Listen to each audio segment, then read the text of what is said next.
parece, estou suspeitando que essa política do patronato é uma política de vitrine. Eu lembrei muito da sua fala. E aí, quando você vai para a campo, quando você traz essas informações e você pensa, de fato, é uma política de vitrine, né? A gente tem, como a gente mencionou anteriormente, então tem um pouco profissional, efetivo, de pessoas que possam dar continuidade ao trabalho, né? Projeto profissional, pedagógico, político, você não tem como montar, porque você não tem, de fato, esse corpo fixo, né? A rotatividade é gigantesca, né, no patronato. Então, as pessoas ficam lá por 2 anos, podendo ser rodadas por mais 2. Então, de fato, esse egresso, ele cria um vínculo com aquele profissional, mas ele acaba perdendo, porque esse profissional precisa sair para ceder lugar a outro, né, que vai ocupar, né, aquele espaço. E eu chamo a atenção também, propositalmente, por eu ter colocado no meu título da minha pesquisa, também a sugestão da banca de qualificação na época, que é chamado de ações de educação e qualificação, porque de fato são ações, não são políticas. E a gente vê isso claramente quando a gente traz os dados. Porque como é que você vai montar uma política pública sem orçamento? Isso é básico, não é? Se você não tem um fundo que possa prover aquelas ações, se você não tem a interinstitucionalidade, né, como princípio norteador, a diretriz, né, como a gente vê, a educação age de uma forma, a justiça e direitos humanos agem de outra, o patronato age de outra, os três não conversam, não dialogam, é uma profusão. O judiciário, por sua vez, também executando o que não era para fazer, então acaba se tendo sobreposição de atividades, claramente a gente vê, não é? E aí, quem é o grande penalizado por tudo isso é o egresso, que fica sem acesso ao direito mínimo, ao direito básico, como documentação civil, como as políticas de assistência social, de habilitação. Então, enfim, são vários entraves que a gente vê de fato na prática e que me parece também suspeito que a atual gestora do governo do Estado também não tem preocupação qualquer com essa pauta. Também suspeito disso, né, que não tem qualquer preocupação com isso.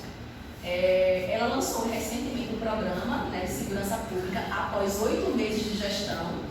Lançou o programa, mas que, pelo que eu dei uma lida ali, o programa está muito focado no aparelhamento da polícia, né, de cara vai fazer concurso, então ainda muito focado no controle e na punição, muito mais do que na ressocialização, nos programas de direitos humanos. Então, a lógica ainda me parece que vai ser mantida, tudo indica que sim, a despeito da pessoa que ela escolhe para ocupar o lugar de secretária de segurança pública, né? A gente sabe, né? A despeito de uma pessoa que não tem experiência na área, não é? E que ainda passou por um processo muito dolorido, da perda da filha. Então vejam como é complicado você colocar alguém para ocupar uma pasta de segurança pública que teve na família um caso de violência com uma filha de 8 anos de idade. A gente vê que isso vai ser bem problemático, né?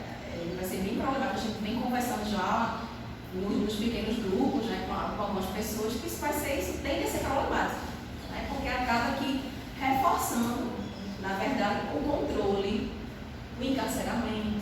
Então a gente sabe que meio que você vê um prenúncio do que vai ser esse tempo aí de governo Raquel Lira, não é?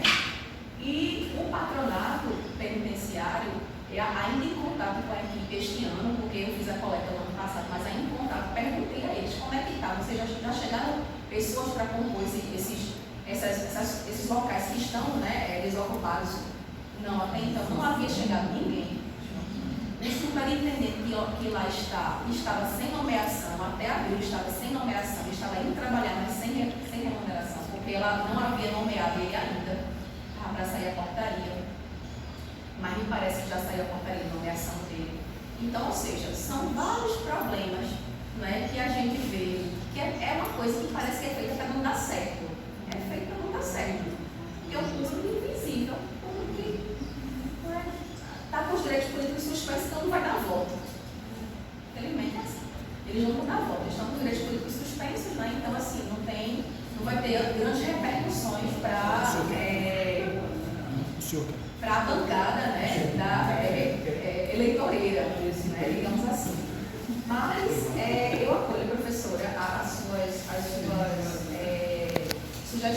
passar, de tentar conversar com as pessoas, né, que integram os conselhos, né, de direitos humanos e tentar realmente um diálogo e conversar, né, sobre o trabalho e quem sabe, quiçá até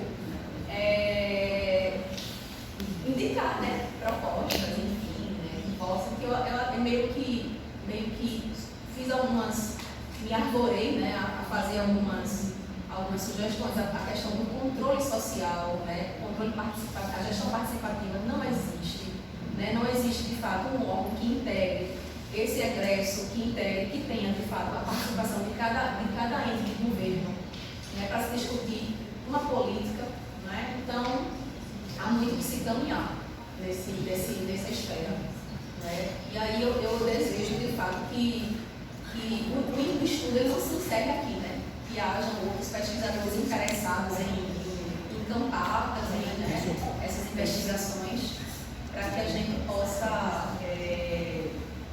robustecer, né, esse campo que ainda cabe muitas pesquisas, muitas intervenções também. Organizar também trabalho do canal de pesquisa, né, juntando pessoas e fazendo esse debate, utilizando as redes sociais e participando também de outros. Vou passar agora para João Matheus Barbosa, direto do Federal do Ceará, vamos fazer a missão dele. Me escutam bem? Sim, pode falar. Pronto, perfeito. Então, primeiramente, né, boa tarde, né, a todos e todas. Também queria para a Patrícia.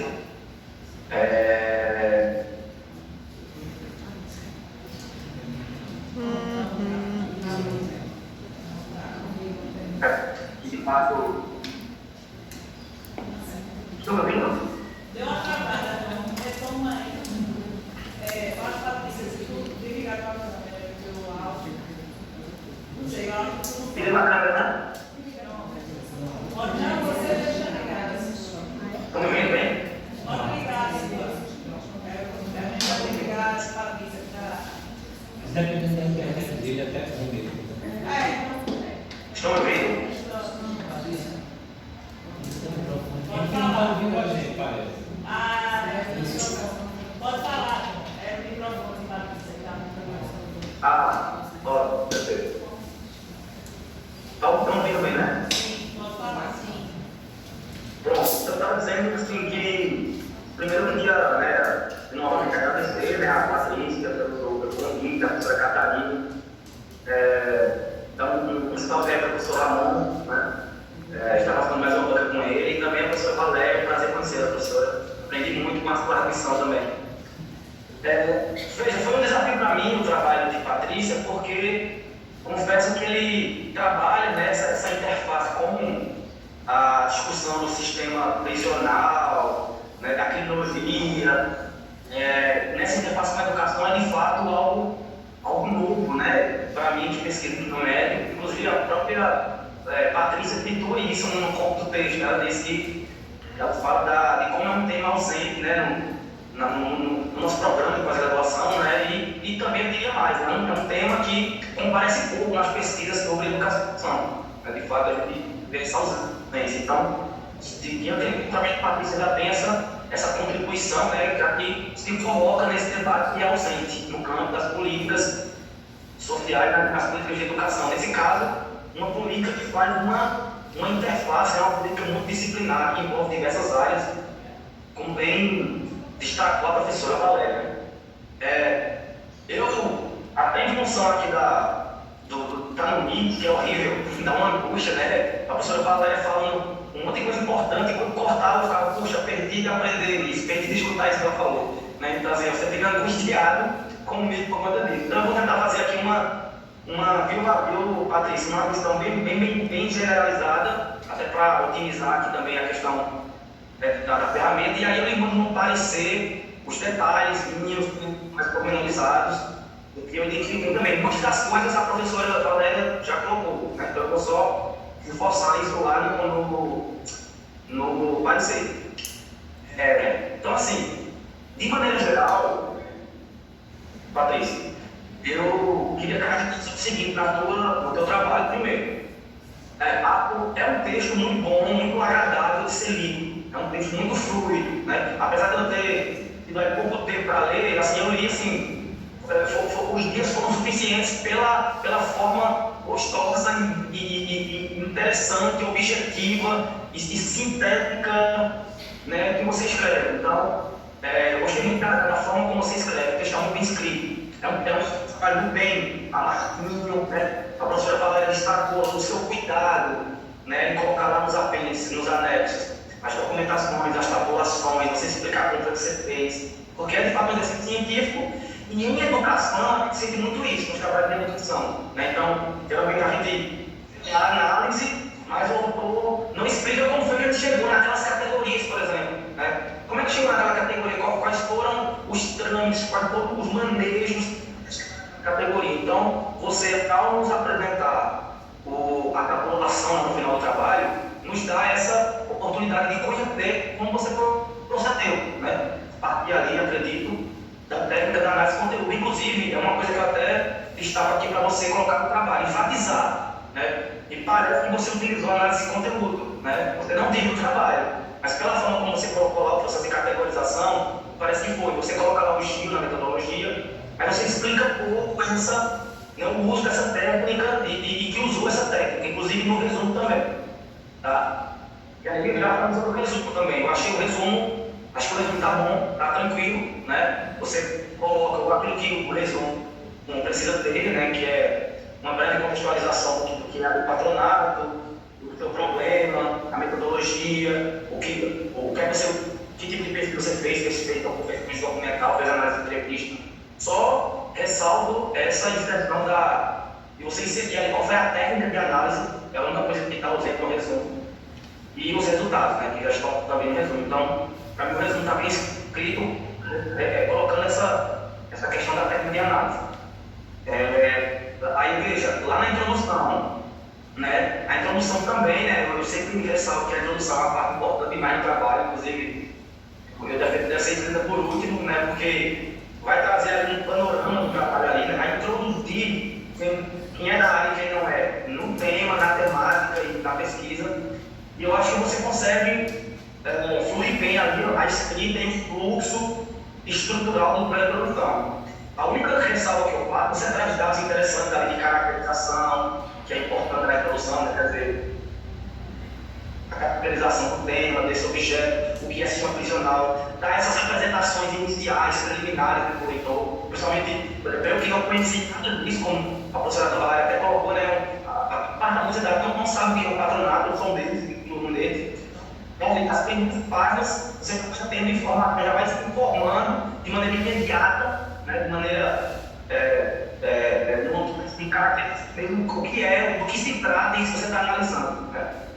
Eu só faria a ressalva de você limpar um pouco na introdução a discussão que você faz lá da formação sociohistórica no Brasil. Então, eu acho que você avança muito lá na introdução e isso pode dar discussão teórica, né? Para ficar mais limpo nesse fluxo tema, você já começa a transição dizendo, ó, o tema é esse. Eu acho importante, né, deixar já para o leitor qual é o tema de pesquisa.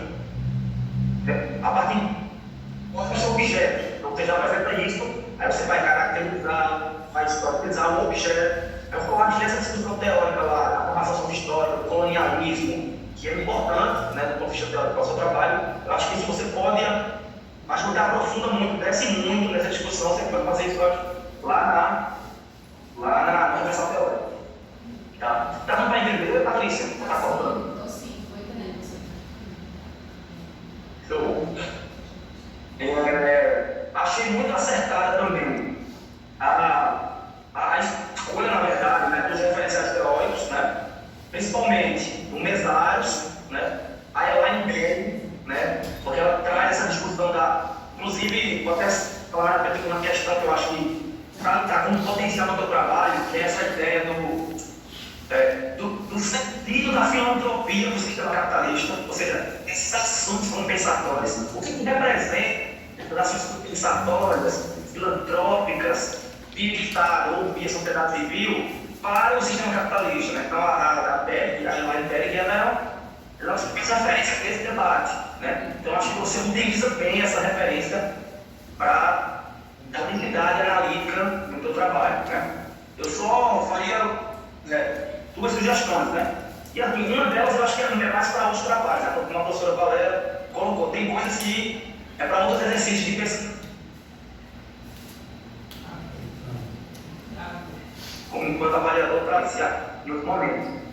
Uma delas, apesar de ter uma outra perspectiva teórica, né? Mas eu acho assim que a discussão já você entra, né? A professora Valéria falou de uma necessidade do aprofundamento da discussão do neoliberalismo, né? Como é que o neoliberalismo vem revolucionalizando o sistema prisional, essa lógica do controle do corpo, da utilização dos corpos, do disciplinamento. Eu acho que o Dardot e o Laval, né, foram 2 referências importantes nesse debate, né, para discutir, inclusive, apesar da proposta do Kantiano, né, talvez entre em choque com o pressuposto da dialética, mas eu acho que para essa discussão da biopolítica, que é o que você traz ali no seu trabalho, inclusive, aparece até nos seus objetivos específicos, eu acho que é uma referência importante para você se apropriar e eu senti falta do trabalho. Eu achei até que quando eu comecei a ler, eu achei até que eu fosse encontrar, né?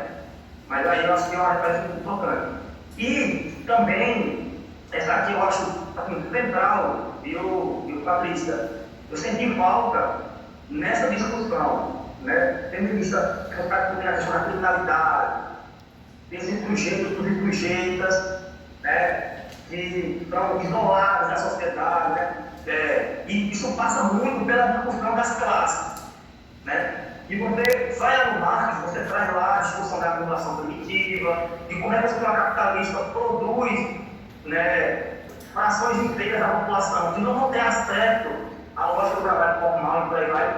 E eu senti falta da categoria da discussão do lucro e proletariado aqui, como um conceito, como uma fração da sociedade que geralmente compõe, engrossa esse sujeito que é o sujeito, né? Porque, inclusive, essa discussão do grupo proletariado vai mudar o ângulo de como hegemonicamente as pessoas são vistas, como bandidas, como criminosas, né? Inclusive, o seu trabalho, um dos grandes contribuições dele é isso, né? Em um país em que hegemonicamente o que predomina no senso comum enquanto concepção de mundo, enquanto filosofia, né, como os grandes, é que quando um bandido do outro, o seu trabalho, ele traz, na sua posição política, ele contraponto. E traz também, né, quais são as iniciativas que são formuladas para, inclusive, ressignificar o crime, da individualidade do crime, da punição, né? Então eu acho que esse é um investimento que você pode fazer posteriormente também, né? E a biblioteca?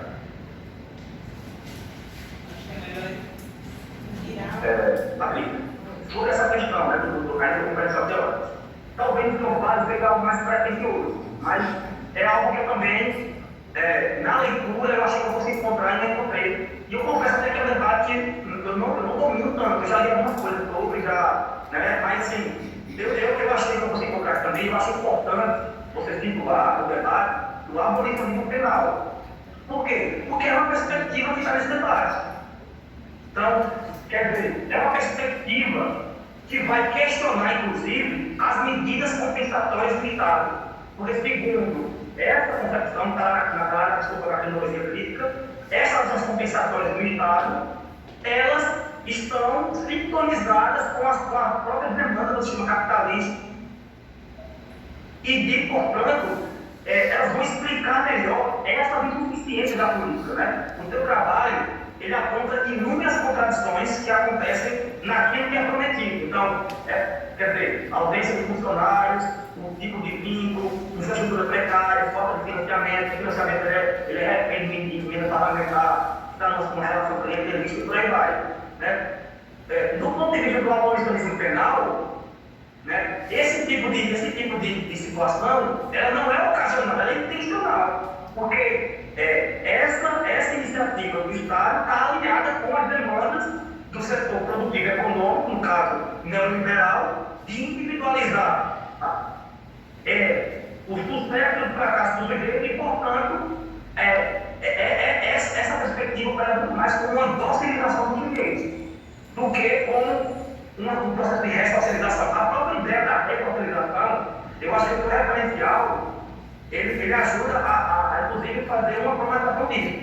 Exclusão social, ressocialização, reinserção. Né? Porque dentro da discussão do partido, por exemplo, o sujeito não é excluído socialmente. Não existe o processo de ressocialização porque o sujeito está preso. Quer dizer, ali todos os sujeitos, eles estão inseridos na sociedade. Agora, há distintas formas de inserção. Né? E aí o lucro proletariado, ele tem um papel dentro da lógica do capitalismo. Então não é uma inclusão social, então, não é uma reinserção, ele está inserido, só que de forma desigual. Veja que isso muda o prisma da análise. Isso muda o prisma da análise e muda a posição política sobre esse tipo de política.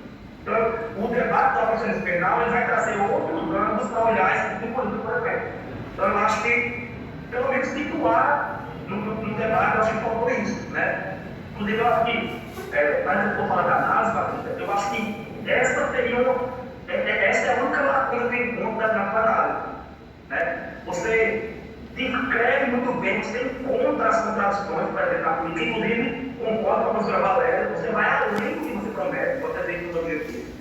Você diz uma coisa dos objetivos, você vai além, você ultrapassa o que você promete dos objetivos. Os seus objetivos são bem mais tímidos do que o que você produziu, bem mais modestos do que você produziu. E ficou faltando ali fazer, inclusive, o que frente ao dialético, o caminho de volta do ar. Vamos fazer.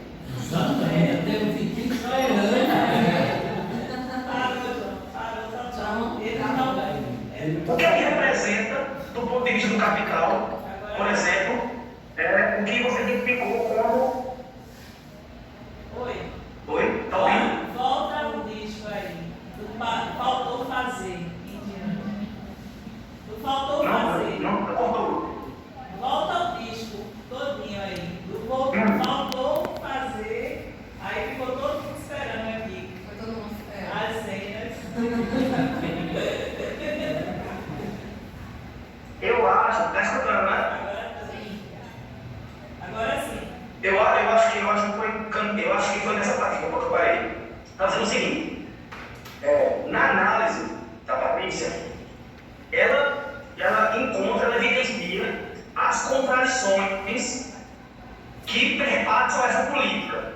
Contradições no sentido do que a política promete e do que de fato ocorre no seu real. Né? Então, existe uma perspectiva de idealização da política, aquilo que ela promete, de ressocializar, de ressignificar, de inserir o sujeito, inclusive um discurso forte de transformação social, de emancipação, enfim. E existe o que a Patrícia encontra na análise, que ela descreve muito bem, que são as contradições, desfinanciamento, desarticulação dos setores, um processo de desprofissionalização dos sujeitos que atuam no patronato, né, profissionais. O que eu estou dizendo é o seguinte: Patrícia evidencia muito bem esse caminho de ida do marxismo. Né? Já que eu estou aqui fazendo uma cobrança em relação ao método. Né? Eu disse, do ponto de vista do que ela promete nos objetivos, isso que ela fez é mais do que o que ela promete. Então, por exemplo, do ponto de vista dos objetivos, Patrícia cumpre muito mais, vai além do que ela promete. A professora Valéria, inclusive, ressaltou isso. O que eu estou dizendo que faltou na minha análise, na minha interpretação, porque isso, e aí eu estou fazendo uma cobrança com Patrícia, em relação ao método que você utiliza e aos potenciais que o seu trabalho abre. O caminho de volta, que o que essas contradições evidenciam? Essas contradições evidenciam evidenciam uma mera despreocupação, irresponsabilidade, algo que pode ter cobrado e possa ser corrigido, ou isso faz parte da própria lógica do modo de ser desse tipo de política em função da demanda do capitalismo. Eu acho que faltou esse fechamento da tua análise. Quer dizer, seria um caminho de volta. Né? Essas contradições que você identificou lá como categorias, como é que elas se articulam, como é que Pernambuco então se insere nessa lógica da acumulação produtiva? Então, eu acho que, por exemplo, em um dado momento, a tua linha de interpretação faz cobranças que muito provavelmente não sejam da própria lógica da nova política. Né? Eu até situei aqui alguns pontos. Por exemplo, aqui, ó. Por exemplo, o sucateamento do serviço, como significa lá, há um total de sucateamento. Né? Os dados estão demonstrando que existe um caráter residual e insuficiente da política, inclusive do ponto de vista teológico, como a professora Valéria colocou muito bem, um slide muito bacana. Veja, tem até um receio de propagandear, de fazer marketing desse tipo de política, em função do que economicamente não tem, né, a partir do bandido bom, bandido morto. Né? Então a minha questão é a seguinte: dá para cobrar desse tipo de política, né? A ampliação desses serviços, um maior financiamento, né? Ou ser dessa forma, ter colocado em seus mínimos, não faz parte de um projeto para responder às demandas de disciplinar uma parte desse número proletariado em próximo produtivo, para a população primitiva, para as formas de trabalho mais precárias, mais informais. Entendeu? Então eu acho que faltou de volta, para não cair no discurso da romantização dessa política, no sentido de seguinte, de achar que isso é mera ocasionalidade, que isso até pode ser alterado se tiver um método de financiamento, se tiver profissionais. Claro, existe uma iniciativa dos profissionais, existe a política compensatória, ela tem uma ação imediata sobre aquele território, sobre aquele fenômeno, sobre aquelas pessoas. Mas a questão é, quais os limites disso? Né? Então eu acho que essa análise voltando, que coloca, inclusive, desses debates mais próprios do abolicionismo penal, da própria lógica, porque veja, a despeito das contribuições que essa política promove, né, você mesmo coloca no texto, ela ainda está mergulhada numa perspectiva positivista, individualista, crime como sujeito que cometeu o crime. Né? Então, até onde aparece limites. Né? Então, muitas vezes, a impressão que dá é que há uma espécie de defesa, de naturalização dessa política como a única forma de pensar isso possível. Quando há um debate, por exemplo, do abolicionismo, que traz uma outra perspectiva sobre isso. Por isso que eu acho que essa foi a ausência desse debate interditou esse potencial do trabalho. Né? E justamente seria esse caminho de volta da análise para interpretar, analisar essas contradições e conectar isso com esse debate mais amplo. Já estou finalizando aqui, viu? Sim, aí aqui, ó, por exemplo, pode ser alguém me perguntando, viu, Patrícia, que eu acho que também faz parte desse caminho de volta da análise. Assim, quando você apresenta lá o mapeamento, né, das cidades que são contempladas com o patronato, eu fiquei curioso demais. Por exemplo, quando eu comecei a ver o quadro, eu pensei, vai ter uma distribuição aqui igualitariamente geográfica, vai estar distribuído por região. Aí eu vi lá, Caruaru e Santa Cruz. Por que Caruaru e Santa Cruz? São do lado de Santa Cruz. Porque existem porque existe o parlamento em Caruaru e também em Santa Cruz, em raios tão próximos. O que é que existe em Santa Cruz, né, que em tese deveria ter em Caruaru como polo e em outro polo, e você tem aí então essa distinção nos polos de Pernambuco. Mas por que tem Caruaru e Santa Cruz que é do lado? Qual foi o critério de escolha? Por que tem lá? Fiquei perguntando aí. Né? O que tem em Santa Cruz, né, que faz ter um patronato lá? Né? Então, Então, são coisas que ficaram na análise, que ficam para análise para a gente, né, retomar esse debate depois. E aí, me parece também que isso tem muito a ver com os determinantes sociais desses lugares. E muitas vezes, na análise, Patrícia, em alguns momentos, eu ajudei também, que você fez muita correspondência. O que é correspondência? Você trouxe ali, né, as falas do sujeito, inclusive falas que tinha muita coisa interessante ali de ser explorado, aí você tentava corresponder com a literatura.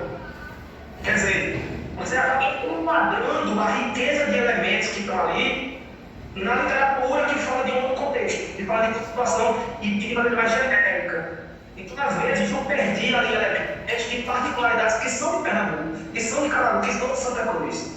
Por exemplo, se eu falar de Santa Cruz, nós estamos essa região da produção do 15, do ponto 15, tem relações de trabalho altamente análogas à escravidão.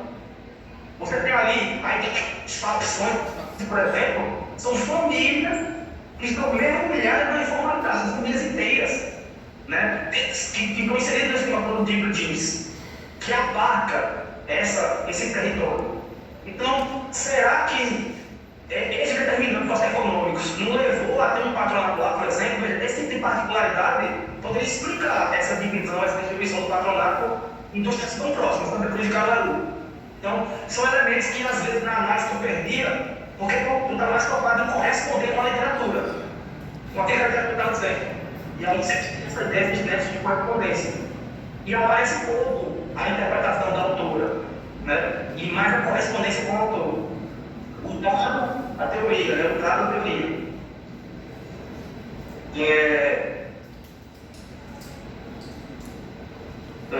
Deixa eu ver aqui.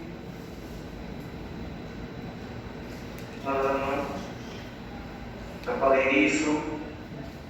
Por exemplo, você coloca aqui, ó. Lá na página, eu acho que é 144. Diz assim, ó.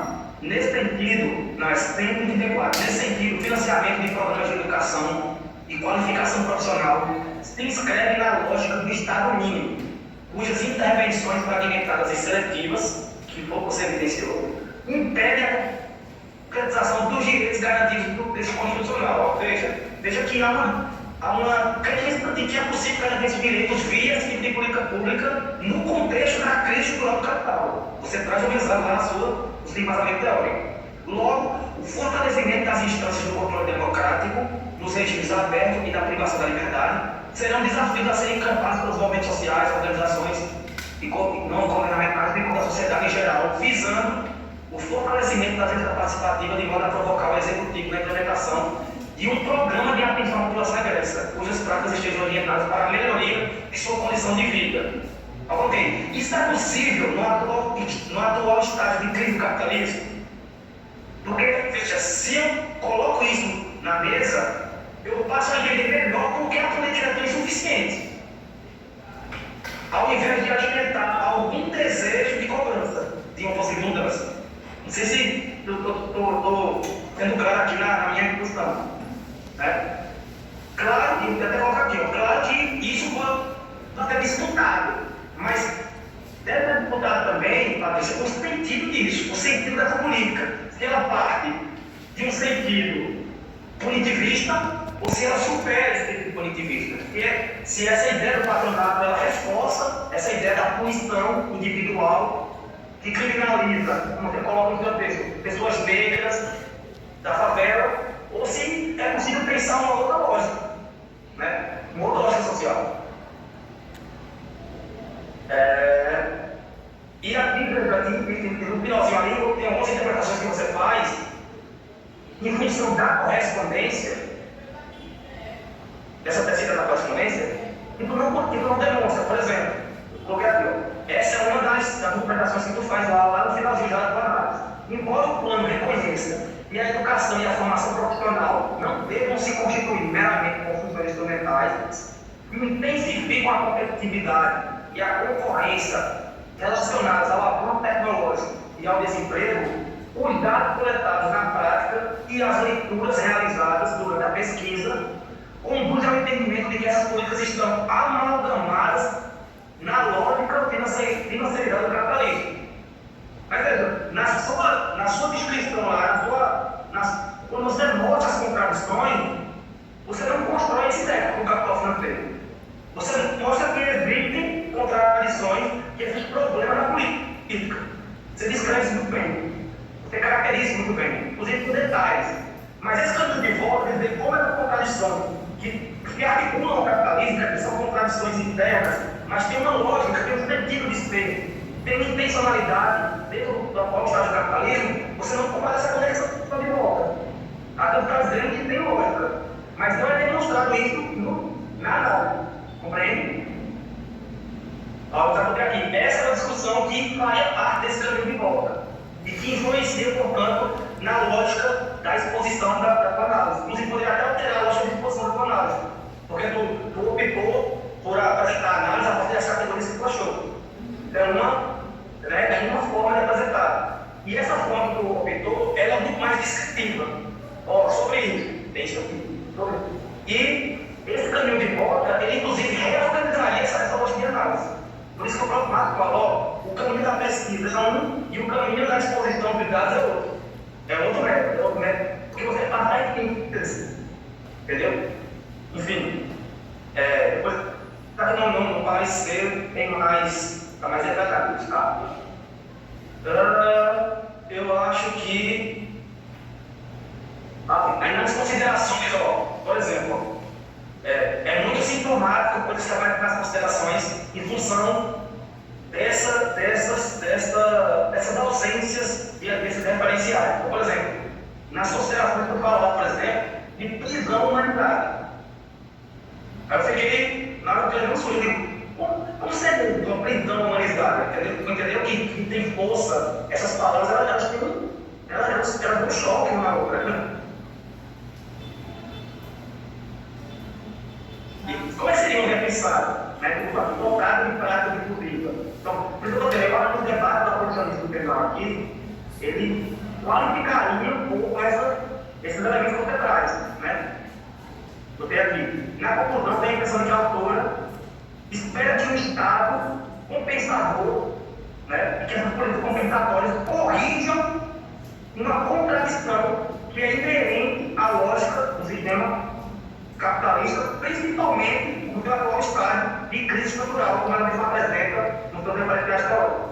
Né? Aí eu botei aqui, apesar dela reconhecer que, para finalizar, que mostrar com a autora, as ações direcionadas ao concreto do sistema prisional de Pernambuco, nos terrenos da educação e da qualificação da conclusão, estão conformadas às necessidades do capitalismo em seu processo de reprodução ampliada, cujas requisições impõem um tipo de trabalhador adaptável e disciplinado às exigências imperantes.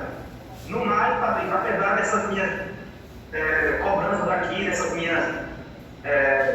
desses meus destaques, eu reforço que isso que eu estou colocando aqui é muito mais para um debate, para trabalhos posteriores, né? É muito mais aqui um plano de fundo para você pensar outros exercícios de pesquisa e que nada compromete aquilo que você promete aos seus objetivos, que é analisar a política. Analisar a política, inclusive você vai além, porque você não só identifica o que você vai identificar lá, que são as atividades. Você mostra os problemas das atividades, você mostra as contradições, como elas se relacionam, né? E os seus limites. Por isso que eu acho que o teu trabalho, os teus dados, aquilo que tu apresenta, as contradições, corroboram com as teses, inclusive, do abolicionismo penal. Tá? Então, é um pouco disso. Eu agradeço mais uma vez a oportunidade de estar aprendendo com o trabalho de Patrícia e estar participando desse momento bem importante do trabalho de Patrícia. Tá bom? Obrigado. Obrigada, professor. Obrigada, João. Vou passar então a Patrícia para dialogar com as questões que foram colocadas. João, com relação ao abolicionismo penal, eu trouxe Alessandro Barata, que é um dos grandes autores que trabalha com o abolicionismo penal, né, o conceito de ressocialização, que ele vai desmontando, né, isso no texto dele, mas de fato eu não foquei, né, não trouxe a interface, né, do abolicionismo penal com a terminologia crítica, né, porque aí eu penso que seria de fato por um outro momento.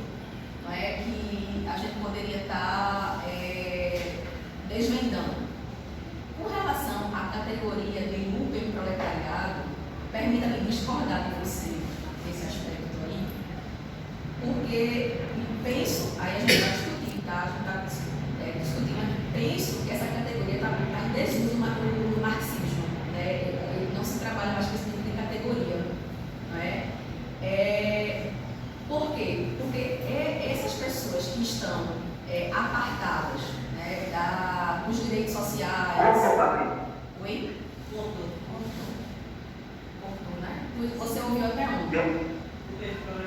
Do proletariado. Não, eu nesse sentido, eu trago uma discordância. É uma discordância só teórica, categorial mesmo, de categoria, assim, do núcleo proletariado. Não é? Porque penso eu que esse conceito, no meu entendimento, não se aplica na atualidade. Não é? Penso que não esteja aplicado à atualidade, porque a gente se tinha o núcleo proletariado lá no século XVI, que era instituído de direito social, que não se reunia enquanto coletivo. Então, era de fato pessoas que estavam praticamente entregues, enredadas no maquinário da produção, sem qualquer reflexão prática, teórica disso. Penso eu que a classe trabalhadora, nesse momento, não se encontra mais, não compõe mais esse núcleo proletariado. Eu posso estar enganada, não é? Mas pelas leituras que eu tenho feito nesse campo, penso que não é. Penso que seja uma classe trabalhadora informalizada, sujeita a contratos de trabalho temporários, flexibilizados, desregulamentados de direitos, mas ainda assim é uma classe trabalhadora que tem um nível de consciência da sua condição.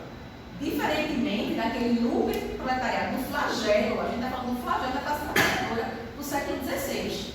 Penso que a gente já avançou nisso, sabe, nesse quesito aí do núcleo. Aí eu discordo contigo, mas é uma discordância que a gente pode conversar depois, né, da categoria, né, de trabalhar com esse núcleo no contexto atual. Com relação ao caminho de volta que você fala, é interessante, né, fazer, porque quando a gente está escrevendo, a gente acha que a gente consegue, de fato, fazer esse movimento dialético, né? Você vai e volta, né? Porque eu lembro muito das aulas, né, que a gente teve aqui nas disciplinas, aqui no mestrado, onde se dizia, não tragam avaliações deterministas de uma realidade. Até porque o próprio método, ele não oferece nada determinista. Ele, de fato, é só o que o Marx propõe, não é um manual de como transformar a realidade, né? Ele dá as condições, as alternativas para que a gente pense em como fazer isso, né? Então, assim, a partir do que está se processando na realidade ali. Então, não é nada distante, não é nada fechado. E, de fato, o concreto, ele é tanto de partida, ele é tanto ponto de partida quanto ponto de chegada na análise. Não é? Então, assim, é interessante a gente trazer. E eu pensei que eu tinha conseguido a minha fidelização a esse caminho aí, não é?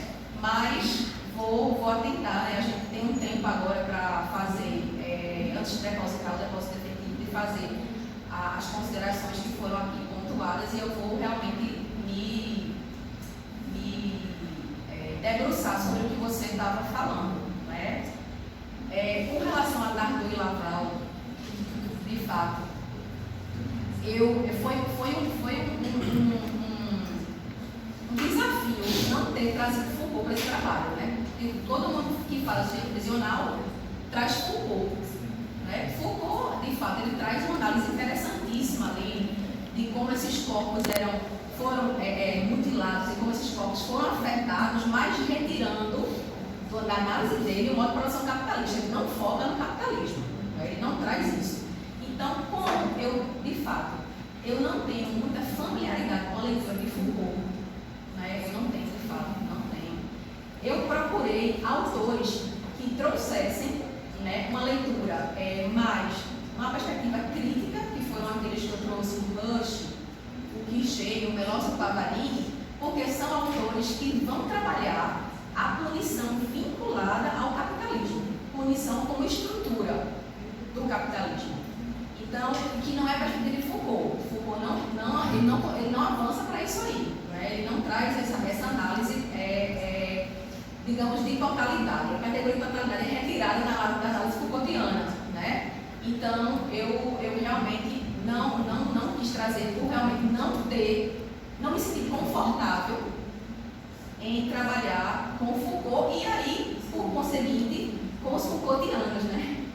com os Foucaultianos, mas é claro que a gente pode estar trazendo também, não é, não precisa a gente ser xiita, né, só trazer o pessoal do grupo marxista, mas é interessante a gente também trazer essa leitura que você sugeriu aí. Bom, eu acredito que, porque Santa Cruz de Capibaribe também você ficou na dúvida, e também nas entrevistas, no contato com o pessoal do patronato, não foi dito porque eles se instalaram um patronato penitenciário lá. Nem em Caruaru, nem em Petrolina, nem em Santa Cruz. Então, realmente, eu não sei. A gente suspeita que seja porque Santa Cruz é um polo produtivo, né? De jeans, né? Assim como Caruaru também é um polo, e Petrolina é o polo da uva, né? Dos vinhos. Então, a gente pensa que são, digamos, municípios estratégicos aqui do estado de Pernambuco. Então, só uma suspeita disso realmente não aparecer no meu trabalho e que cabe, de fato, futuras investigações nesse sentido, né, professor? Eu acredito que eu consegui responder o que você colocou. Muito obrigada, viu, John, pela participação e por ter participado da minha defesa. Eu que agradeço, perfeito. Gente, eu esqueci também, essa coisa da gente não ter, né, ficar mais presencial e retomar, né, os avaliadores que querem colocar mais alguma coisa, ou se está tranquila a resposta, né, o diálogo que foi feito, responde as questões que foram colocadas por vocês. Então, Valéria, posso passar para Ramon? Acho que a gente pode acender essa luz. Memória de coisa do para mim, ela é praticamente do zero. Ser sincero, se depois eu não vi se eu estava lá, que você tivesse dito, e eu vi lá no meu computador que tinha o seu texto, eu provavelmente não ia nem conhecer você, tal, qualquer coisa que você. Eu fiquei olhando, que essa menina. Eu quero descer a carta que está aqui, a gente já tem. E John, que é uma pessoa que eu gosto muito. Eu gosto muito de ver as análises de John, tá certo? Ele é um cara que eu leio o trabalho das pessoas com carinho danado e aprendi muito com a avaliação que Valéria fez. Então, sinceramente, não tenho quase nada para falar. Quase nada mesmo. Foi ótimo, você já tinha dito ali, né? Que eu não tenho muito para falar, mas eu estou obrigado a falar, então eu vou falar. Mas eu vou dizer uma coisa bem interessante. Veja bem o que acontece. O John substituiu o Nilo Caú, né? Rapaz, você sabe que não era para eu estar aqui, não. Eu fiz 2 cirurgias nesses outros 15 dias. Eu fiz cirurgia. Ele ficou pensando, quando eu falei da cirurgia de Nildo, ele ficou pensando. Eu fiquei assim. Eu fiz a catarata no dia 20. Aí eu li o seu trabalho, terminei no dia 19. Eu não sei como é que eu vou ficar, não vai ser minha recuperação. Aí eu fiz no dia 20, deu errado. Aí eu fiz outra no dia. Fiz quarta-feira passada. Ou seja, não era para eu estar aqui. Mas tem jeito, né? Faz parte da vida. A gente faz tanta vida o que não deve, né? Imagina. Então faz parte. Mas veja bem, então eu não tenho restrição no seu trabalho. Está aprovadíssimo, tá show de bola, tá lá dentro, né? Mais que eu digo logo, né? Eu fiquei muito feliz com o trabalho. Muito feliz. E eu acho que todas as observações que foram feitas, tanto de elogios como de cobrança, são pertinentes. Né? O João é mais que né? Ele é mais recente, faz parte da juventude. Eu acho o trabalho muito bom. E é muito difícil eu ler uma dissertação e eu conversar dentro de casa sobre ela. Eu acho que o seu trabalho, eu achei isso da primeira vez, que normalmente a gente, quando comenta falando mal. Tem isso uma banca desgraçada que eu tenho, você fica arretado da vida, você falar bem e tal. Então foi isso que eu fiquei muito feliz quando o seu trabalho, um trabalho redondinho, bonitinho, organizado, tá certo? Então eu vou fazer pequenas considerações, tá certo? Mas, como o João falou mesmo, é coisa para você aí, ver do Catarina e qualquer coisa. Uma coisa que eu acho é que o seu subtítulo revela mais o seu trabalho do que quando você bota a questão da qualificação profissional lá e da educação profissional, essa coisa lá que você falou. Porque você faz uma análise muito ampla. Terminou você caindo lá na parte da qualificação profissional, você abarcou também. Você fez toda uma ação de intervenção das ações que o patronato faz. Eu acho que, nesse sentido, como o título faz, eu repensaria o objetivo do trabalho. Certo? Veja você. Mas é uma questão que eu diríamos assim, é para ser mais coerente. A pessoa, mas como é que tu acabaste de dizer que o trabalho está show de bola e não está mandando fazer o objetivo? Não é refazer, é rearticular, reestruturar, mudar algumas coisas, para que o objetivo ele reflita de fato o trabalho. E tem uma questão que é muito certa não, né, que eu acho. Quando a gente faz um projeto, a gente tem acostumado a colocar objetivos específicos, que ninguém é obrigado a colocar. O fundamental é você ter a problemática central do trabalho e o objetivo geral. Agora, quando você coloca objetivos específicos, esses objetivos eles têm que se articular para fechar o objetivo geral. Eu acho que se você olhar de volta os seus objetivos específicos, acho que você não vai ver o seu objetivo geral na articulação dos específicos. Entendeu? Então, eu faria essa observação, mas deve ser para ficar só mais esteticamente bonito, mais coerente. Tá? Uma outra coisa que eu achei, eu acho impertinente, não estou dizendo que acho errado, eu acho impertinente, mas não foi o seu trabalho, não, aqui no programa, como as pessoas trabalham no estado da arte. Você, inclusive, faz uma coisa que eu nem tinha visto em outra, você botou como um apêndice. O cara fazer um levantamento bibliográfico, fazer um estado da arte, botar no apêndice, é uma coisa para mim extremamente equivocada. Porque você está dizendo que aquilo não é nada, é até porcaria do apêndice, do corpo da gente. Tira e joga fora. E não é o caso numa dissertação, numa tese. Não pode ser apêndice, tem que estar lá dentro do texto. E uma outra coisa que você não comente, né, assim, para também não ajeitar por tanto, né? Estou ajeitando demais. Certo? Mas é o seguinte, só tem sentido o estado da arte. Não é para o povo dizer o que foi feito, não. É para dialogar com o que foi feito. Então, eu vejo muitas dissertações, e não vou dizer nem que os meus alunos não fazem isso, porque quando o texto já vem, não dá para chegar a mandar ele rápido, porque o cara tem que terminar. Certo? Mas ao seu camarada faz, segundo fulano de tal, segundo Beltrano, ele bota 20, 30 trabalhos que ele deu. E morreu ali.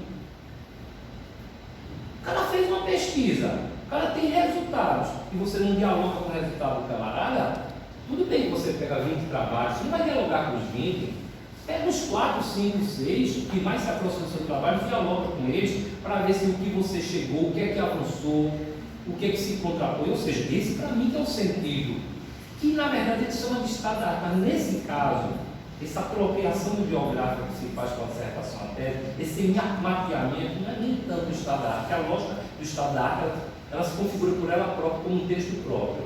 Esse levantamento que você faz ele tem uma função dentro de uma pesquisa maior, dentro de um texto maior. Então, na verdade, não se chama de estado da arte para utilizar. Então, veja a situação como uma coisa complicada. Se a gente disser, nem bote, não vai fazer diferença. Mas isso que está errado. Aquilo ali tem que fazer diferença no trabalho. Entendeu? Então é por isso que eu acho, para lutar no apêndice, eu acho o erro maior ainda. Eu prefiro chegar e diríamos assim, criticar, porque você não desenvolveu mais o estado da arte, articulou com o trabalho, mas botar no apêndice eu acho que é o erro maior ainda. Vai naquela parte inicial, você fala que foi feito um levantamento, você mapeou, fez o quadradozinho lá, o quadro, depois você discutiu com cada texto, pegou as questões centrais e mudou totalmente o texto. Né? Até que a dissertação ficou maior para a minha parte. Agora tem uma coisa que é discordância mesmo, a não ser que eu esteja errado. Você na página 30 diz o seguinte: a pesquisa bibliográfica e documental muito se assemelham e a diferença é resultante da natureza das fontes. Rapaz, pesquisa bibliográfica, pesquisa documental seria basicamente a mesma coisa? Eu acho que não. O que é uma pesquisa bibliográfica? O que você fez? Você vai lá, você lê, você pega os autores, você vê o que o cara produziu.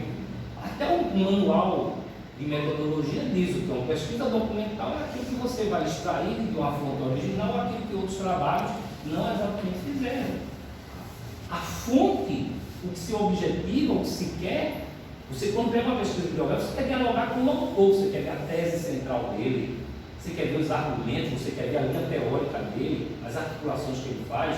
Documental não. Você vai ver a explicação, por que as coisas acontecem, por que essas decisões, por que está o encaminhamento, política de governo.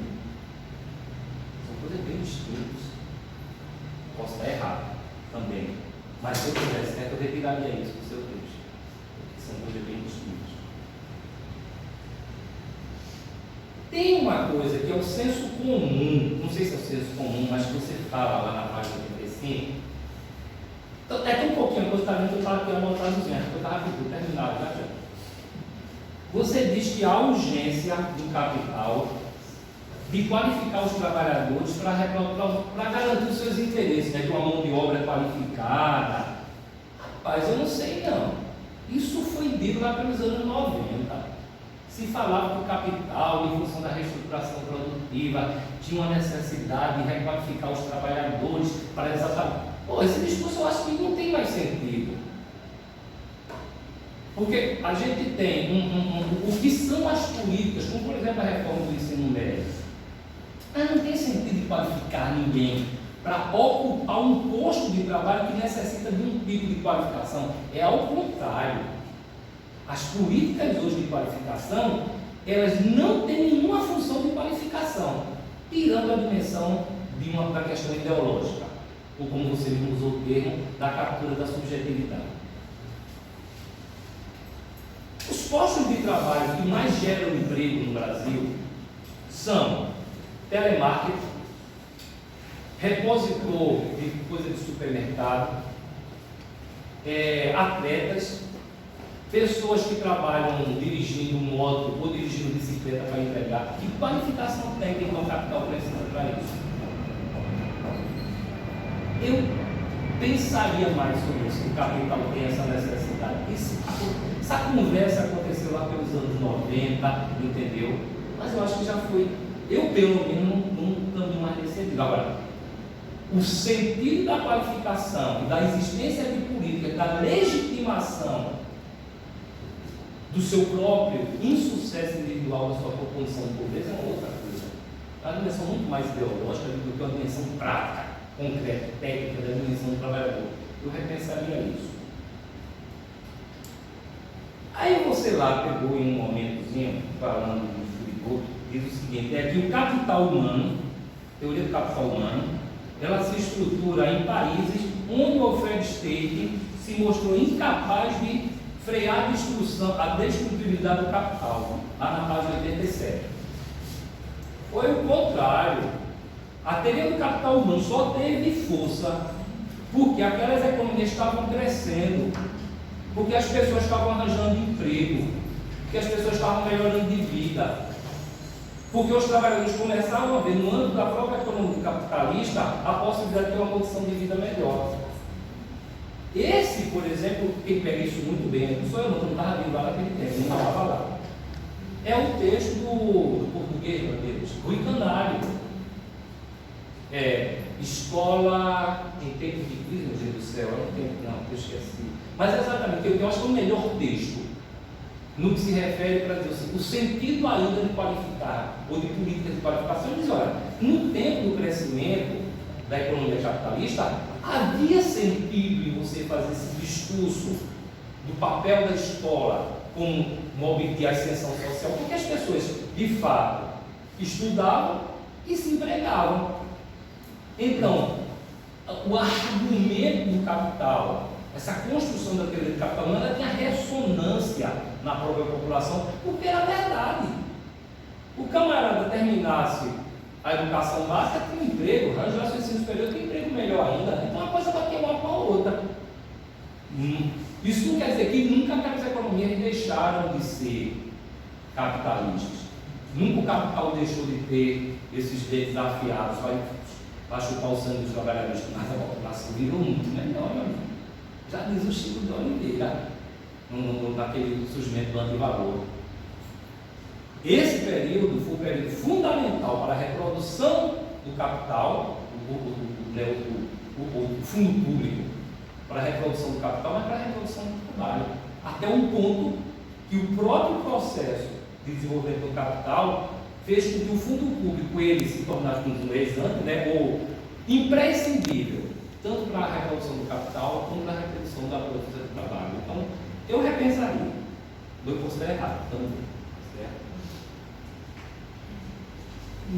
Sim, tem umas coisinhas de correção que eu no texto eu mando para você. Tá no texto, depois eu mando para você, porque não são as observações, as coisas, mas o texto está muito show de bola, beleza, mas é uma correção sempre faz.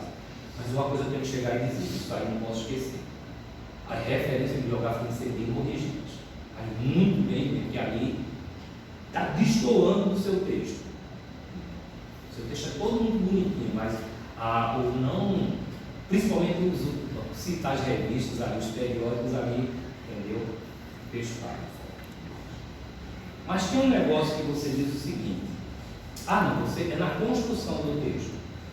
Tem um momento que você, na seção 4.3, você vai pegando a discussão da qualificação profissional e você pega o governo Lula, e você diz, o governo Lula, Dilma, começa assim, só. O governo Lula primeiro, se os governos do PT, não, é governo Lula, depois vem o governo Lula. Mas você pega, fala lá no governo Lula, das políticas que aconteceu, de repente, olha, até chamou a atenção, você pulou para a reforma do ensino médio.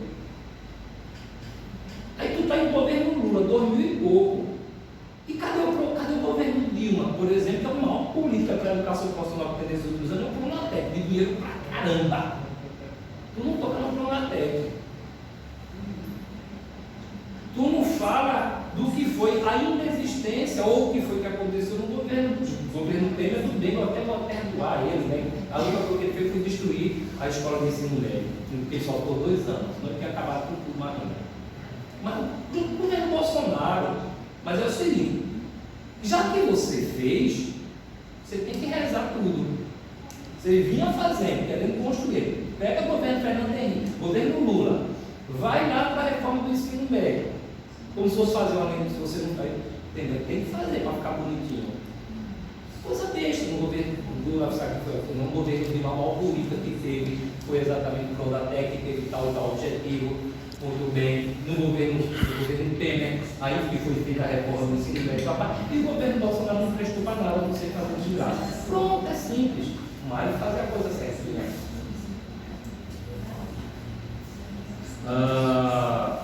E só para fechar, para você exatamente, e a minha cobrança mudou, a minha avaliação já terminou. Mas é que eu aqui, você vê essa coisa da importância do teu trabalho e como você abordou isso de uma forma tão muito legal. Mas aí eu fiquei lembrando que eu tinha acabado de escrever um texto sobre o PME. Eu vi alguma coisa, né, das pessoas privadas de liberdade. Eu fui ver na meta 9 e na meta 10. São os 2 momentos que falam das pessoas privadas de liberdade. Uma para exatamente a educação, em todas as vezes a educação de jovens e adultos, né? Na meta 9. Mas é para garantir para as pessoas que estão dentro do sistema. Para quem é egresso, não tem absolutamente nada. Você vê até as políticas em relação à qualificação profissional que poderiam ser políticas que eles falassem, que os estados desenvolvessem políticas de qualificação profissional para os egressos do sistema prisional, coisas, mas eles não falam absolutamente nada. Então, agora tem uma coisa que eu achei muito massa, eu até pensei que ia ter um pouco esse sentido no seu texto, é que você começa muito puxando para a questão do negro, diríamos assim. Eu pensei que havia isso pela frente. Você criou a sensação para a gente que você ainda falasse lá do marxismo e tal, aquelas coisas todas, entendeu? Mas que você ia dar um tom mais assertivo, não sei se a palavra é essa, de como a questão da política e do sistema prisional brasileiro, ele se relaciona muito diretamente com a questão da raça. Mas aí a pessoa vai dizer, mas tudo bem, professor, Mas a gente falar de pobre, a gente está falando de preto. Então, quando eu já falo das classes, eu já estou incluindo o preto. Não é verdade. Certo? Eu tenho a seguinte, eu tinha feito um texto, e de tanto eu discutir, eu chego ao seguinte: por que as ações no que se refere à valorização de professor da escola pública, do desinvestimento de um monte de coisa para a escola pública, de tudo é ruim porque é para pobre. É porque é para pobre. Aí está uma questão de classe muito clara, para mim, ali. Então eu não preciso chegar a dizer que é para pobre e preto, porque é para pobre. Agora, quando você tem um sistema que ele é muito mais majoritária a população negra do que a representação da população na sociedade como um todo, aí, meu amigo, ser negro tem que ser tratado de uma forma diferente. Não pode ser por estar implícito que é negro. O seu texto inicialmente leva a gente a pensar isso. Você vai dar esse toque de articular mais a questão da classe com a questão da cor, né? Porque você realmente esquece lá um pouco mais, certo? Então mas é só o seu texto é muito bom. Isso é muito legal. Parabéns pela orientação. Eu vi alguns trabalhos, já tive a oportunidade de estar com Catarina, com as bancas, mas é um trabalho, não vou dizer que é o melhor, porque eu não vou ser injusto, porque eu também não tenho a memória de todos. Mas eu sei que é um trabalho muito bom. Um trabalho que eu achei é um trabalho que realmente é uma dissertação de mestrado. Não um trabalho bonzinho, não. É uma dissertação que cumpre, que tem um corpo, que tem uma organização. Eu fico muito feliz, né? Fico muito feliz porque tem cada porcaria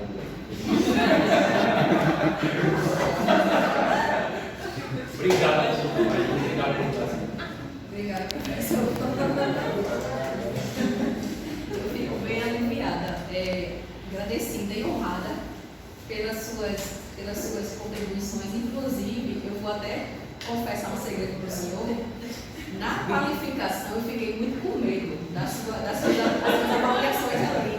E eu dizia, meu Deus, eu preciso, nesse projeto, nesse trabalho de dissertação, realmente convencer o professor Ramon de que que o meu método é marxismo e eu trabalho com marxismo, porque naquele momento o senhor fala, vocês marxistas trazem muita história, olha, qual é essa história do seu trabalho? Qual? Aí, como o senhor vem dizendo para mim agora que o trabalho está excelente, ufa, eu acho que eu consegui. Olha, mas para quem ouve, né? Quem ouve não esquece. Quem ouve não esquece, né? E está tudo anotado lá no meu cabelo. Quem apoia não esquece. Exatamente. E aí, que ótimo que eu consegui trazer aí um trabalho acadêmico, né? Que o senhor já mencionou aí. De fato, o estado da arte, né? Eu acho que a gente vai, né, tentar trazer para dentro do trabalho, né, que é de fato o estado da arte, dá um trabalho para você conseguir compilar, né, aqueles trabalhos todos, mas confesso eu que usei pouco de fato dos trabalhos que eu vi que poderiam dialogar, né, com o meu objeto. Faltou aí um pouco mais de investimento, né, nesse sentido. Com relação à qualificação, né, na atualidade, o senhor traz que esse discurso da qualificação a qualquer preço, da qualificação para atender o mercado de trabalho, mas o senhor não acha que continua dessa forma, não? Não tem o mesmo motivo que você justifica. Eu concordo que existe, mas não com uma necessidade do capital de uma mão de obra com uma certa especificação de formação. É isso que eu discordo. Mas aí não a necessidade também do capital de manter trabalhadores ultra qualificados. A crença, né? O investimento em um trabalhador ultra qualificado para ocupar determinados locais e uma massa grandiosa de trabalhadores para se enredar em qualquer tipo de atividade também. Mas exatamente, não precisa as políticas de qualificação para isso. Elas já existem. Então, por exemplo, só para trabalhar mais qual é um fenômeno que também é posto? A chamada sobreeducação. Veja que a gente tem um país que não garantiu a universalização do ensino médio, tá? Que a gente tem mais de 700 mil jovens entre 15 e 17 anos fora da escola. Mas o que é que acontece com a parte de pessoas que estão formando o ensino superior? Um percentual muito grande não consegue um emprego em algo que tem a ver com a sua formação. São pessoas que vão arranjar um emprego que bastaria eles terem, por exemplo, só o ensino médio. Estaria muito tranquilo, certo? Então, veja, uma coisa é quando você chega e diz, eu preciso de uma mão de obra qualificada. Não há essa necessidade. Agora, ter uma mão de obra qualificada, mão de obra escolarizada, funciona para o capital, no sentido de que ele tem um exército industrial de reserva muito maior. Tudo isso funciona. Agora, veja, uma necessidade do capital, de uma mão de obra com essas e essa especificidade, eu acho que não tem. Se você for olhar até os institutos federais que se justificam em função de atender aos arranjos produtivos locais, quantas pessoas conseguem emprego? Entendeu? De fato, tem algumas questões para a gente pensar um pouco sobre isso, né? Com relação à questão do negro, de fato, eu trago ali, né, na minha introdução, eu trago Florestano, trago a Livro do Nascimento, né, com o trabalho excelente dos dois, com relação à população negra no Brasil, né, e essa população a gente vê que é a população que está lá dentro do sistema prisional e a população que é mais vítima de violência, também aqui no estado de Pernambuco, né, esse quantitativo de egressos que são assassinados, também se a gente for estudar, a gente vai ver que tem um quantitativo de negros. E acredito que ficou essa lacuna também do meu trabalho, porque aí eu foquei muito mais na classe, não é? Na classe social, nas classes sociais, e aí no fim da intersecção, né? A intersecção classe-raça, né? Como algo que de fato, que acredito eu, que aí eu faço a crítica também aos estudos atuais do marxismo, muito mais nessa linha, né? De desconsiderar um pouco, né, essas intersecções, gênero, raça, classe, e focaliza muito mais na classe, e eu acabei incorrendo nessa... Agora é importante dizer, não afeta em nada os resultados que você fez. É como o João também está falando. A partir disso, você também tem que ter desdobrado o livro de desdobrados naquilo que foi traçado numa linha certinho. Perfeito. Mas é interessante a gente se atentar para isso também, né? Porque são questões que têm que ter interseccionalidade. Não pode, de fato, como o senhor falou, bem falou, a classe ela não vai englobar todas essas questões outras aí, né? Que a gente tem como importantes a serem consideradas. Não é? As referências bibliográficas eu vi que tem algumas ali que realmente a gente vai precisar rever, né? Inclusive durante um pouco do texto também. Inclusive mudou, né? A BNT agora, né? Mudou a BNT, já tem novas regras aí. Aí eu vou precisar ver isso aí. Enfim. Bom, acho que é Perfeito. mais isso. Eu vejo uma pergunta que eu fiz. Veja, eu queria agora dialogar, né, tanto com vocês quanto com a banda, né, que fica aqui agoniado, né, para falar. Eu fiz algumas anotações, anotei, na verdade, todas as questões, porque, primeiro, né, esse exercício da escrita acadêmica, principalmente nesse momento, né, que foi de pandemia, é um exercício muito sozinho, individual e com orientação, né, no máximo. A gente, inclusive, não conseguiu fazer muito trabalho do grupo de pesquisa, de socialização. Então, essa leitura, tanto na qualificação quanto agora na defesa, é importantíssimo para a gente ter esse olhar e voltar, né?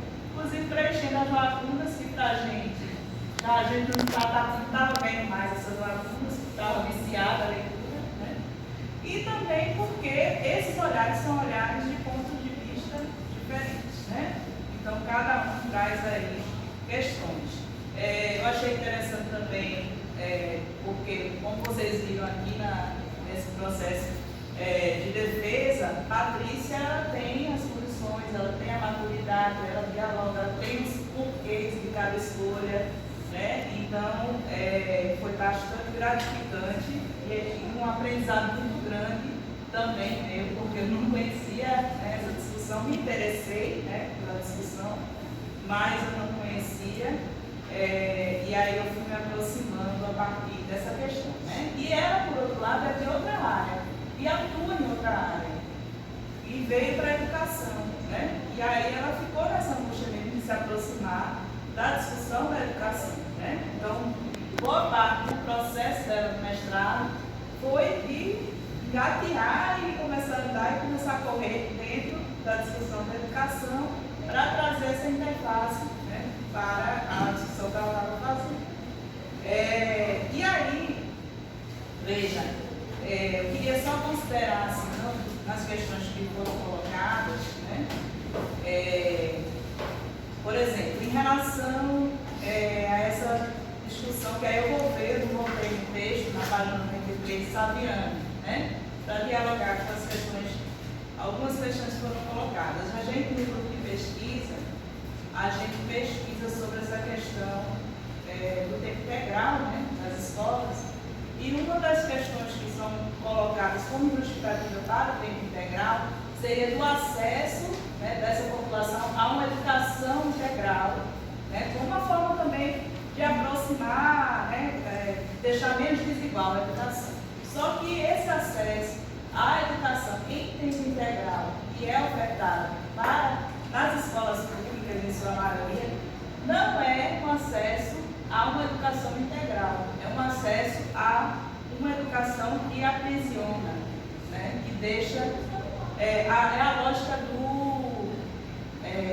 da guarda e do controle, né, dessa juventude, né, que passa 7 horas diárias dentro de uma escola, preso dentro de uma escola, sem condições de nada, e com o currículo, inclusive, esvaziado. Então, eu acredito, né, eu acho que vamos voltar lá na página 93, mas eu acredito que o sentido, quando o Saviano traz, né, é aquele texto que ele analisa a reforma do ensino médio, né, ele traz isso, entendeu? Porque, assim, não é educação integral, é um aprisionamento dessa escola, a escola funcionando, né, para controlar.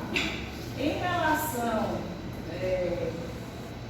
à discussão sobre o abolicionismo penal, né, que João trouxe, eu acho que Patrícia colocou, inclusive outro autor que você trabalha também nessa perspectiva é bacana, né? Que chamava de Alvante. Bacana. Que é bem interessante o estudo que ele faz, inclusive quando essas políticas, né, montadas para punição, né, elas utilizam de estratégias que eles chamam de limfer, né? Uma coisa assim. Ligado à matrícula na escola, ligado à realização de cursos, controlando, né, a população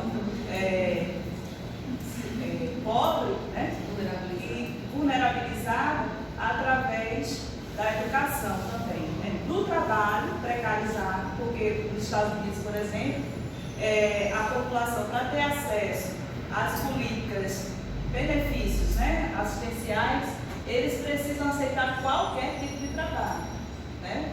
Então, por exemplo, esse acesso é limitado a alguns meses, mas eles precisam estar dispostos a aceitar qualquer tipo de trabalho. E também tem a relação, como a gente tem no Brasil, por exemplo, com a Bolsa Escola, né? No caso, Bolsa Família. Mas essa relação, no caso, com a criança e do adolescente, né? Mas nos Estados Unidos também tem essa vinculação com a educação. E aí, eu acho que, realmente, assim, quando o João traz, assim, talvez nas considerações finais, na análise nas considerações finais, retomar isso, porque eu acho que houve esse trabalho, né, a partir dessas discussões, tanto do Lacan quanto desses outros autores, que os nomes são bem esquisitos, mas você buscou, inclusive, né, essa referência para fugir um pouco, né, de Foucault, dessa lógica só, né, no senso comum também de Foucault, né, que a gente traz com vigiar e punir, né, para dentro da discussão da educação. E aí eu só queria debater essa questão da teoria do capital humano, porque ela é ressignificada, realmente, né, porque é isso que você coloca para dentro do contexto, porque o que a teoria do capital humano trata? Ela diz assim, olha, é uma forma dos trabalhadores internalizar a ideia capital financeiro, que não têm o capital produtivo, mas eles têm o capital que é eles próprios, a sua força de trabalho, né? E aí, essa crença de que só depende deles, só depende do indivíduo, do mérito desse indivíduo, né, acessar esse capital humano, né, é que é do interesse, né, de quem detém a hegemonia política e econômica na sociedade, que isso controla, né, controla ideologicamente. Tem um controle repressivo, né, que a gente está trabalhando aqui, mas tem um controle ideológico. E aí funcionou muito bem esse controle ideológico dentro de uma perspectiva de empregabilidade no século XX, que é o século do automóvel, né? O século da industrialização e da produção em massa e do consumo em massa. E realmente hoje, com as crises, né, que o capitalismo vem sofrendo, e na perspectiva do neoliberalismo, com a crise da empregabilidade, né, a lógica passa a ser individualizar ou passar para o indivíduo a responsabilidade para ele garantir a sua condição de viração, a sua condição de, no caso, de empreender, né? De ter condições de se virar, mesmo no contexto de desemprego estrutural. Né? E aí o Gaudencio Frigoto, inclusive, ele escreve, né, na revista Trabalho Necessário, a produtividade da escola é produtiva, 30 anos depois, ele faz essa discussão, né, de como a teoria se mantém, a lógica de que o indivíduo, mesmo não tendo acesso a nenhum tipo, né, de capital, tem a si própria, a sua força de trabalho, e só depende dele mesmo, né, acessar as melhores condições para entrar no mercado de trabalho com a sua força de trabalho e conseguir o seu sucesso no trabalho. No caso, não mais no emprego, né, mas nos empreendimentos. Né? Então, quando a gente vê lá no patronato uma ênfase muito grande, mesmo com poucos números, mas eles acreditam realmente que ao ofertar esse tipo de formação, né, eles estão garantindo ali que aquelas pessoas vão se virar fazendo bolo de pote, fazendo isso, fazendo aquilo, sabendo de montar as motos, né? Isso aí eu acho que é mais grande, né? Esse curso de moto, eu acho que é o mais empreendedor ali, né, naquela questão, do ponto de vista da brincadeira mesmo, que eu estou colocando aqui. Mas assim, por que há essa crença, inclusive nos gestores, né? Porque isso já está se efetivando na política, né, educacional e na política pública, né, como a saída. Não tem emprego para todo mundo. Não vai ter emprego, não precisa todo mundo fazer curso superior, porque não vai ter emprego para todo mundo. Né? Só basta o ensino médio. E na verdade, inclusive, assim, a questão que Patrícia estava trazendo em relação a essa preocupação com essa coisa, mas será que não existe também uma pressão para um trabalhador super qualificado? Na verdade, assim, existe uma internalização também dessa questão do mérito, da meritocracia, da gente ter que buscar constantemente a qualificação. E uma qualificação em nível superior para poder se empregar. Né? Pensar, por exemplo, na área da educação, hoje um professor que sai só com a licenciatura não consegue passar no concurso, porque tem a prova de títulos. Então tem que fazer mestrado, mínimo ou doutorado, para poder trabalhar na educação básica, que só a graduação seria suficiente. Né? Mas por que entra a prova de títulos? Como uma forma de criar barreiras e com isso, como é que se diz, controlar principalmente a revolta dessa população qualificada que vai ficar desempregada. Você trouxe para a população qualificada também essa noção de que ele tem que ficar correndo atrás de se qualificar cada vez mais para poder entrar, né, no mercado de trabalho. E no caso, por exemplo, às vezes não só a graduação, pós-graduação, mas também uma série de cursos, uma série de produções, como a gente vivencia hoje na universidade, né? Para poder acessar um mestrado, você tem que ter produção, né? Para você poder acessar um doutorado, tem que ter produção, além, né, do conhecimento. Então, tudo isso também é passado para essas funções, né, com mais qualificação também.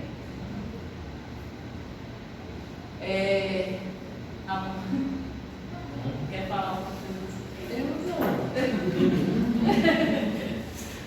Bom, gente. Mas eu queria colocar um negócio nesse último ponto que você chamou a atenção, em relação à questão da superqualificação.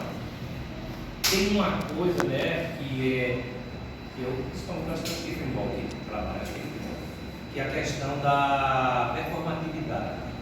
Tá? A gente consegue visualizar no campo, por exemplo, da pós-graduação, essa coisa do camarada que vai produzindo, que escreve mais artigos, não sei o que aparece em live toda hora, que está em evento toda hora, tudo bem, como uma forma de ele mostrar ser reconhecido pelos outros.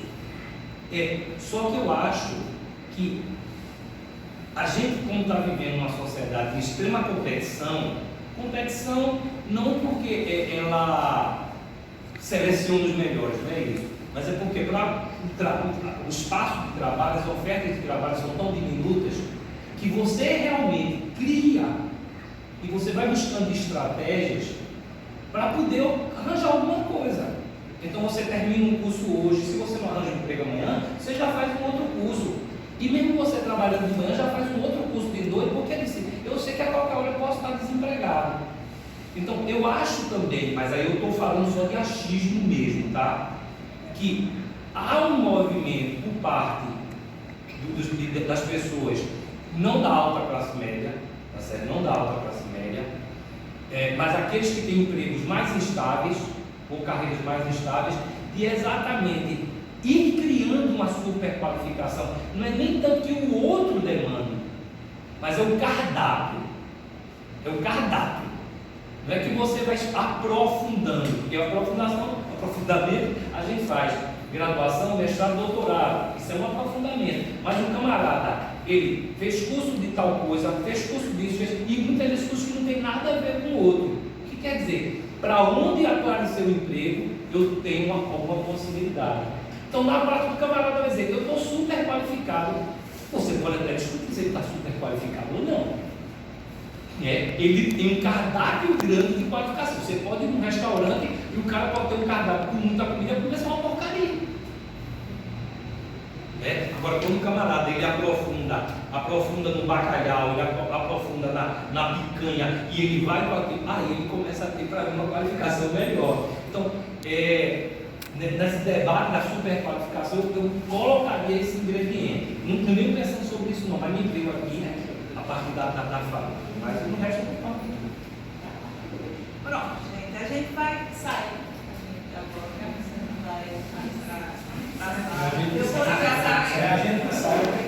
Vocês organizam aqui, eu vou ligar para a João. Exato. A gente aproveita para Você pode levar o seu próprio computador. aproveitar. Mas vai ter que ligar o João. Não, organizar hoje. 2023, às 14 horas, na sala D14, do Centro de Educação da Universidade Federal de Pernambuco, em sessão pública, teve início a defesa de dissertação intitulada Educação e Qualificação Profissional, ações desenvolvidas pelo patronato penitenciário junto às pessoas egressas do Sistema Prisional de Pernambuco, da mestranda Patrícia Tavares de Araújo, na área de concentração Educação, sob a orientação da professora doutora Catarina Lima do Quinto Ciclo. A comissão examinadora foi indicada pelo colegiado do Programa de Pós-Graduação em 12/6 de 2023, em reunião ordinária, sendo composta pelos professores Catarina Lima, do Núcleo de Formação Docente, João Matheus Barbosa, do Instituto Federal de Educação, Ciência e Tecnologia do Ceará, Valéria de Pomuceno Teres Mendonça, do Departamento de Serviço Social da UFPE, e Ramon de Oliveira, do Departamento de Fundamentos Sociofilosóficos de Educação da UFPE. Após cumpridas as formalidades, a a candidata ao grau de mestra foi convidada a discorrer sobre o conteúdo da dissertação.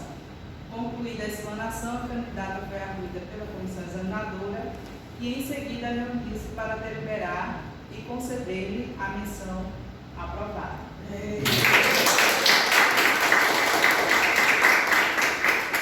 Para a obtenção do grau de mestra em educação, a concluinte deverá depositar a versão final da dissertação na Biblioteca Central. O depósito deverá ser feito observando os prazos e procedimentos vigentes nas normas internas desta universidade. Para constar, a secretária elaborou a ata, né? Então, parabéns. Agora é o seu momento, né, de fazer sua fala. Agora já mestra em educação. Eu só tenho a agradecer, porque, enfim,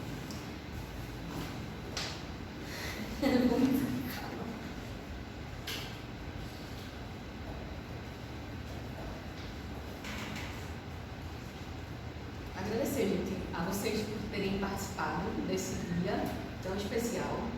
Esse percurso de construção não é fácil, né? É muito solitário, mas eu encontrei pessoas maravilhosas no meu caminho, né? Tamires, Carol, Marco, cada um da sua forma, Fábio, cada um aqui da sua forma me ajudou, né, a chegar até aqui.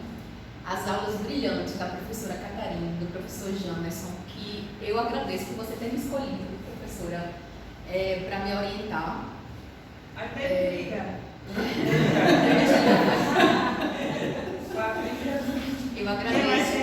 Eu imagino querendo, mas que bom que eu fui escolhida, né, por você, porque eu ter vindo do serviço social, de fato, ainda uma engateando na educação, mas as amigas que aqui estão sabem que eu sempre falava do interesse pela educação, não é? A gente conversava isso muito no trabalho, assim, mas eu acho interessante a educação, mas pensava eu que era algo tão distante da minha realidade, né? De profissional, a gente fica tão imerso no cotidiano profissional, não é? Que a gente acaba esquecendo que a gente também pode, né, se arvorar por outros caminhos. E aí, assim, eu fiz, né? Gustavo foi meu grande incentivador. Quando em 2020 falou, Patrícia, tá aberta de tal um concurso do mestrado em educação, faça. Aí eu vou fazer, será? Enfim, vou tentar. E aí coloquei a minha ideia, que eu já tinha, né, guardada, e consegui, né, entrar, né, conheci pessoas maravilhosas, as discussões do grupo gestor, as discussões da disciplina, as disciplinas que eu paguei aqui também foram bastante enriquecedoras para que eu pudesse chegar até aqui. As contribuições da banca de qualificação também, professora Valéria, professor Ramon. Eu só tenho a agradecer a vocês, a minha mãe, por também ter acreditado. quando eu achei que não era possível, sempre dizendo, você vai, Patrícia, você consegue, minha filha, vai, não sei o quê. Eu pensava em, acho que isso não dá para mim não, vou desistir, né? Não tenho tempo que eu gostaria de me dedicar, né? Enquanto mulher trabalhadora, que precisa dar conta de milhões de coisas, mas que a gente sabe que só a mulher que vai entender o que eu estou falando desse lugar aqui, não é? Mas que a gente empurrando e encontrando também amparo em muitas pessoas importantes. As colegas do trabalho, Roberta, todo mundo que me deu maior força para eu chegar até aqui. Então, gratidão é o que eu deixo aí para vocês. Muito obrigada.